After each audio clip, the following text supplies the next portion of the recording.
आइए देखते हैं आज हम लोग का नेक्स्ट चैप्टर यानी कि बायोलॉजी का एक बहुत ही इंपॉर्टेंट चैप्टर तैयार होने वाला है या फिर कह सकते हैं चलने वाला है, जो है जंतुओं तथा पौधों में नियंत्रण एवं समन्वय, यानी इसको इंग्लिश में बोल सकते हैं coordination and in animals and plants. ठीक है, इसमें सबसे पहले ये हमारी परीक्षा की दृष्टि से बहुत ही महत्वपूर्ण है, क्योंकि इसमें से अधिकतर क्वेश्चन आता है तंत्रिका तंत्र ना। तंत्रिका तंत्र क्या होता है, तो धीरे धीरे हम लोग पढ़ते समन्वय को पढ़ते पढ़ते इसी में तंत्रिका तंत्र को पढ़ा जाएगा। तो सबसे पहले बात करते हैं कि ये क्वेश्चन उठता है कि समन्वय एवं नियंत्रण क्या है। हमारा चैप्टर का नाम भी है समन्वय एवं नियंत्रण। तो आखिर समन्वय और नियंत्रण क्या है? तो समन्वय और नियंत्रण जो भी क्रियाएं मनुष्य की होती है बाहरी रूप से या फिर जो हम कुछ देखते हैं या उदित कार्य होते हैं, जैसे कोई हमें मार देता है तो कैसे पता चलता है, तो ये सब क्रियाएं होती है ना जो जिससे हम लोग को पता चलता है, जिसको हम लोग नियंत्रण बोलते हैं, जो शरीर को नियंत्रित करता है ना। तो ये समन्वय एवं नियंत्रण क्या होते हैं, तो ये जीव जंतु जो भी है जंतुओं और वातावरण के बीच संतुलन बनाए रखते हैं। अर्थात समन्वय का मतलब कर सकते हैं जीव जंतुओं वातावरण के बीच संतुलन बनाए रखने की क्षमता को समन्वय कर सकते हैं। और इसमें इस प्रक्रिया को अस्थायी बनाने को हम लोग कर सकते हैं समन्वय ना। यानी नियंत्रण क्या होता है, तो नियंत्रण जंतुओं और वातावरण में संतुलन बनाए रखने की क्षमता को नियंत्रण करते हैं, और जो इसमें अस्थायी प्रक्रिया बनाए रखते हैं उसको कहते हैं समन्वय। ठीक है, समन्वय क्या होते हैं समझ में आ गया। अब देखते हैं जंतु में समन्वय यानी कोऑर्डिनेशन इन एनिमल्स। जंतुओं में समन्वय कितने प्रकार से होता है?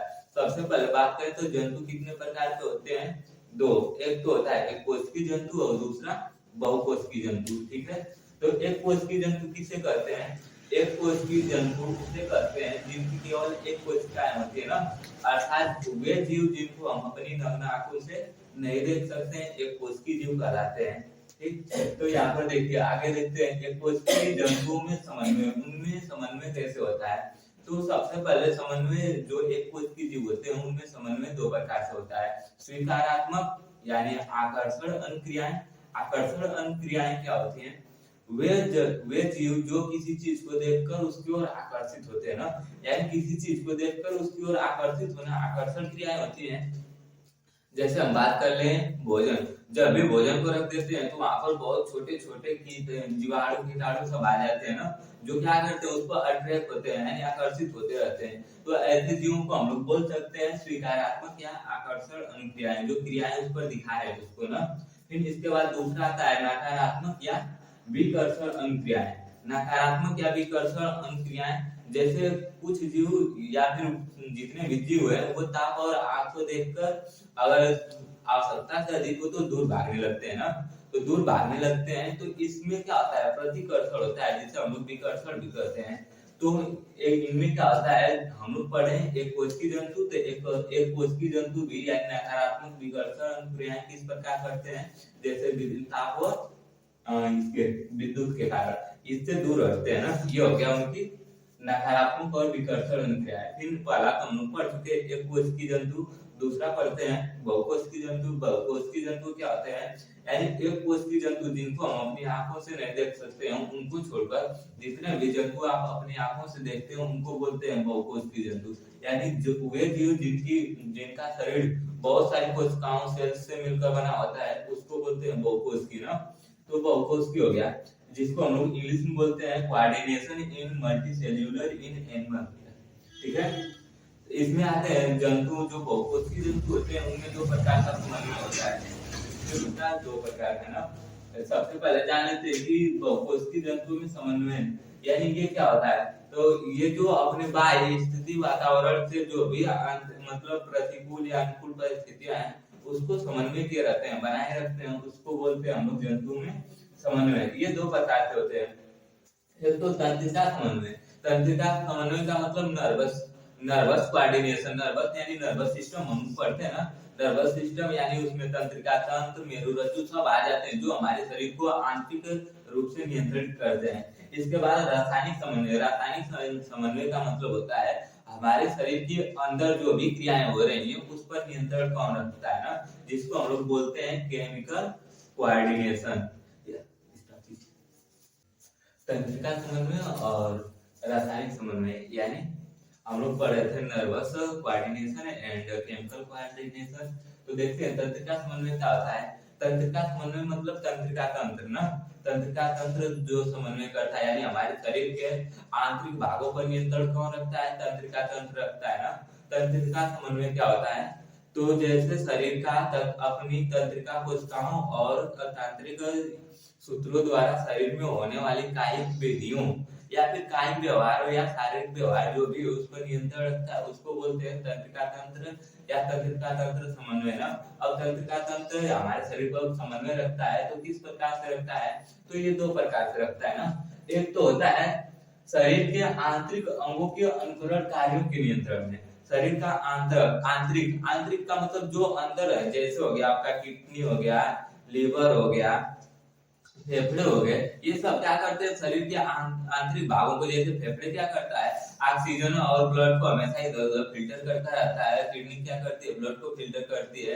लीवर, ऐसे अनेक कार्य है ना जो आंतरिक सिस्टम करता है, यानी जो हमारे शरीर के अंदर है वो क्या करते हैं, अनेक क्रियाएं करते हैं। तो उनको बोलते हैं शरीर के आंतरिक अंगों का अनुकरण कार्यों का नियंत्रण किसके द्वारा होता है, तो ये हमारे तंत्रिका समन्वय के द्वारा होता है। दूसरा बाहरी वातावरण से, बाहरी वातावरण से अर्थात हमारे में और बाहरी वातावरण में जो उद्दीपन का कार्य करते हैं। उद्दीपन का मतलब कि जो समन्वय दिखाते हैं ना। अगर बताइए जो कुछ भी सामने से आ रहा है उसको कैसे हम अनुभव करते हैं, कुछ सामने से आ रहा है तो हमारे कुछ रिसेप्टर्स आर्गन होते हैं ना, रिसेप्टर्स आर्गन जो जो दूसरे चीजों को देखते हैं, बताते हैं ना। जैसे हमारे बाहर जो जो भी अनुक्रियाएं होती है उसको दिखाते हैं। इसमें जैसे आ जाएगा आपका, हम लोग बाहरी जो भी चेष्टा कुछ भी देखते हैं तो चेष्टा करते हैं।